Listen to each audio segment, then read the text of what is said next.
beyond legal restrictions, political conflicts, colorful history, cutting-edge research, and a pet healthcare system that's turned upside down. What I've discovered is often entertaining, occasionally surprising, and sometimes shocking.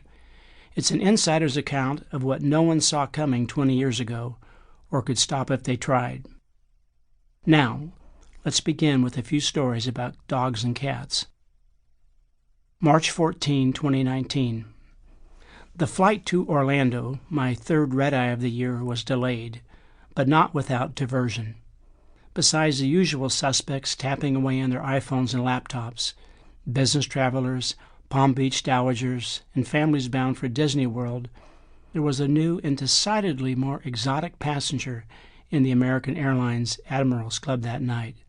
Well-groomed with a jeweled necklace, a Louis Vuitton case, chestnut brown coat, and long eyelashes, Suzette made a stir.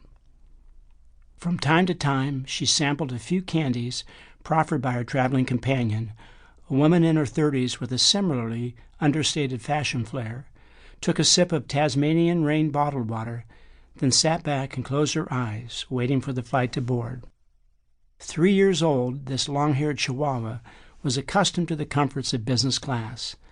Seated across the aisle from her owner, pet parent, friend on the flight from Phoenix, I learned that Suzette had a busy social calendar, a passport of her own, more Instagram followers than I will ever have, and a full pampered week ahead of her in Boca Raton. November 16, 2018. A Huffington Post article by Elise Wanschel tells a different story in which two beautiful cats became the fulcrum for a modern Seattle wedding of two women that would make any ailurophile purr. Ailurophile, a person who loves cats. In the article, Wanschel describes the efforts of two newlyweds, Colleen, 27, and Iz, 26, to entertain their guests at their wedding. Since the ceremony was performed at a Quaker meeting house, they were not allowed to serve alcohol while a photographer took their post-wedding portraits. Inspired by their two older disabled rescue cats, Ladybird and Pangur, Colleen and Iz devised a plan. As Colleen told Wanschel, "When we were brainstorming something alcohol-free for our guests to do while we took family pictures, kittens came up, and things flowed from there. Instead of a cocktail hour, they invented a kitten hour, starring 6 kittens from the Seattle Animal Shelter that were made available. While Ladybird and Pangur were otherwise engaged at home, sleeping on the couch, watching squirrels out the window and thinking about killing them, the kittens entertained the wedding guests, and all the kittens eventually landed adoptive homes. Encouraged by Iz and Colleen to donate to SAS, from which they foster cats, as wedding gifts, several guests filled out adoption papers.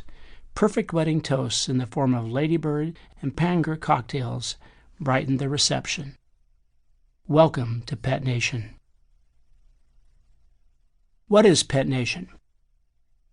We live in a brand new country, one with new codes of behavior, social mores, and artifacts: iPhones, Facebook, texting, Tinder, emojis, tattoos, cars that drive themselves, fake news, miniature helicopters called drones that deliver pizza to your doorstep, virtual assistants who schedule appointments and remember birthdays, and pets. Lots of pets. It's as if American society said, let's toss out the 19th and 20th centuries and start over. Let's invent a new world.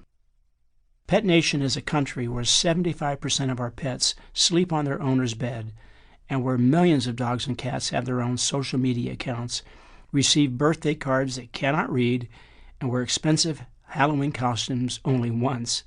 And it's not just cats and dogs, as you'll see in Chapter 8. The range of species in Pet Nation is breathtaking. America has a whopping 185 million cats and dogs. That's more than 1 for every 2 people, or 1.4 per household. 2 of 3 dog owners consider their dog their, quote, best friend, and this trend is not relenting.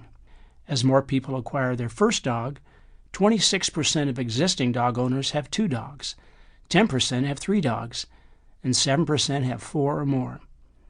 The sign above the door to a local groomer's shop reads, "Dogs are like potato chips. You can't have just one."